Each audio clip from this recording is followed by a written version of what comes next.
Bonjour. Petite réaction par rapport aux propos tenus ces derniers temps, notamment cette semaine par le président turc Erdogan. Et nous allons revenir sur des propos qu'il avait tenus au début de l'année concernant aussi la question de l'Algérie, tout ça. Donc, M. Erdogan s'est prononcé avec mépris, avec insulte, contre le président français Emmanuel Macron, qui avait dit qu'il a un problème psychologique qui doit se soigner. Nous voulons revenir un peu sur la situation de M. Erdogan et sur cette question pourquoi à ce moment-là il met en doute, il critique, il méprise, il insulte, ce qui n'est pas très diplomatique entre chefs d'État. On peut faire un petit survol de la situation de la Turquie. M. Erdogan, c'est quelqu'un qui n'aime pas trop la démocratie, qui n'aime pas trop la liberté d'expression et qui n'aime pas les valeurs d'ouverture, les valeurs qui permettent à l'autre de s'exprimer, à l'autre d'exister. En comparaison avec la France, si on prend certaines statistiques concernant le nombre d'asiles politiques qui ont fui la Turquie vers l'extérieur, les opposants politiques de M. Erdogan qui sont à l'extérieur parce qu'ils sont menacés de mort par M. Erdogan et par sa politique, ça se compte par milliers. À ce jour, on n'a pas connaissance de personnes qui sont en asile politique français qui sont fuis la France par représailles, tout cela. Donc ça montre une certaine distance démocratique de valeurs qui sont pas les mêmes. Donc M. Erdogan se prononce parce que Macron a défendu la liberté d'expression, a défendu les publications de Charlie Hebdo, donc qui sont une liberté d'expression qu'elles peuvent plaire, qu'elles peuvent ne pas plaire à certains. Ça c'est un autre sujet. Mais chacun a le droit de s'exprimer, chacun a le droit d'exister, ce qui n'est pas le cas en Turquie. On n'a pas le droit d'être réellement opposant à M. Erdogan. Il n'y a pas réellement de presse libre, il n'y a pas réellement d'opposition qui est libre. Il y a une certaine censure, comme on l'a vu notamment dans les dernières élections qui l'ont mené au pouvoir encore. Donc, quand il voit ailleurs qu'il y a certaines expressions, ça, il ne l'apprécie pas, il ne l'aime pas. Ça, c'est le premier point. Deuxième point, il veut se prendre pour un caïd devant un certain monde religieux, une certaine région. Il veut se prendre pour le caïd et jouer sur la polémique pour se faire bien voir. Donc, en regardant après ces propos-là, il y a beaucoup dans des pays arabo-musulmans qui ont repris ces titres. Monsieur Erdogan remet en cause la situation mentale de ceci, cela. Il veut polémiquer en jouant sur le mépris. Il méprise les autres. Revenons à sa situation. Il oublie que c'est Erdogan contre l'avis des Nations Unies qui allait en Syrie, qui est un pays souverain, s'attaquer aux Kurdes, qui étaient libres chez eux, aller tuer des Kurdes,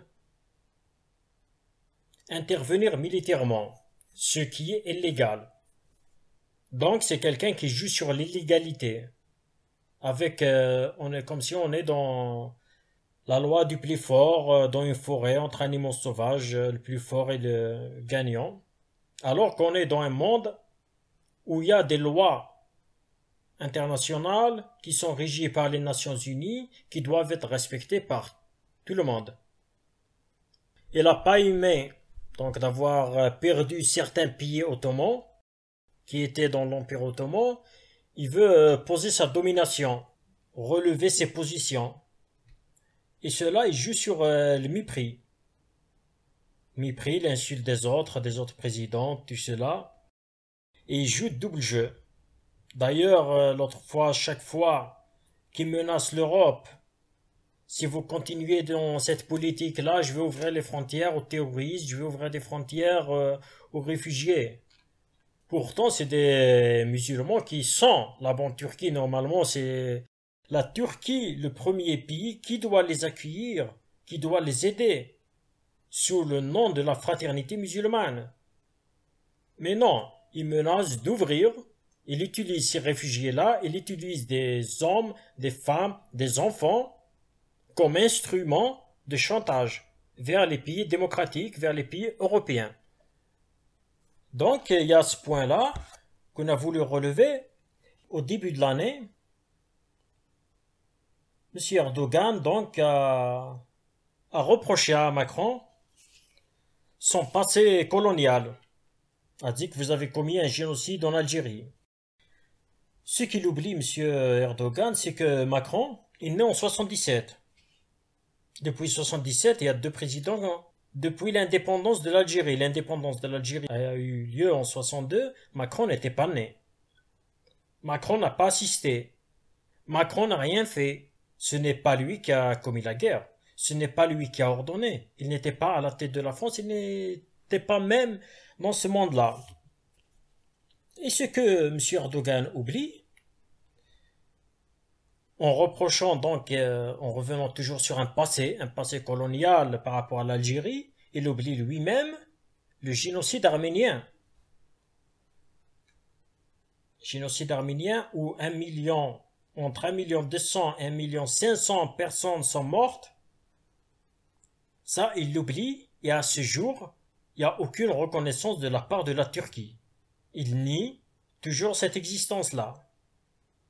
Et aussi avant le colonialisme français en Algérie, il oublie que c'était le colonialisme ottoman, turc.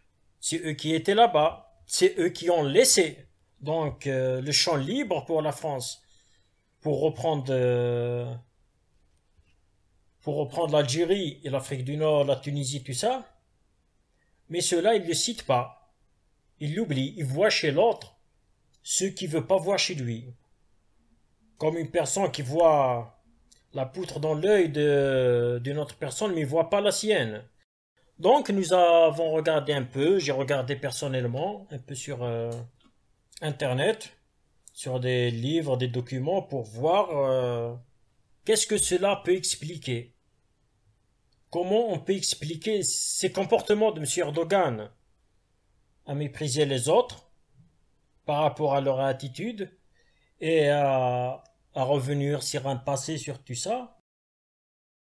J'ai trouvé que c'était un problème psychologique qui s'appelle la projection psychologique, notamment développé largement par Freud.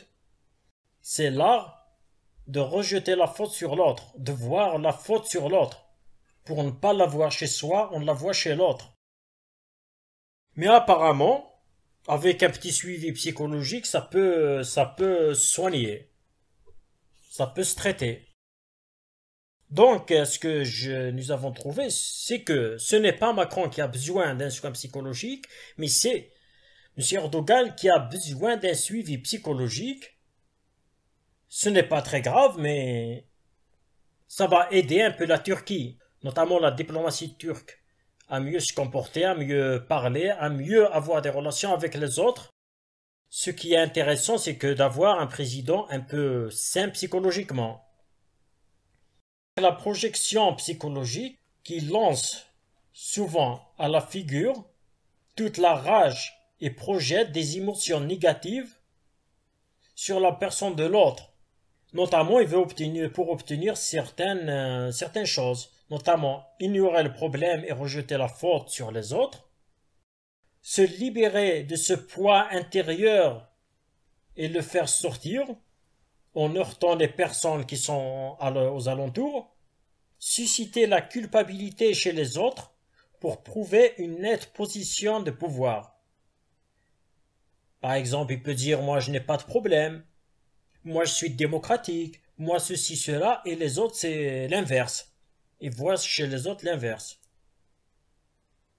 et aussi en interprétant ce que sont les autres, qui sont la véritable raison du problème. Donc, pour pas créer notamment des incidents diplomatiques, c'est mieux de faire une petite thérapie psychologique. Ce n'est pas très grave, ce n'est pas, je pense pas qu'il aura besoin de médicaments, d'un traitement un peu lourd, mais une petite thérapie psychologique, ça va l'aider, ça va aider la diplomatie turque, et ça va aider tout le monde musulman, monde arabe, monde démocratique, tout le monde. Parce que le monde a besoin des personnes solides, a besoin des personnes qui sont saines psychologiquement pour pouvoir construire un monde de paix, un monde en harmonie, un monde où on peut tous discuter, tous parler. Donc, voilà ce que j'ai à dire par rapport à cette polémique et je vous remercie.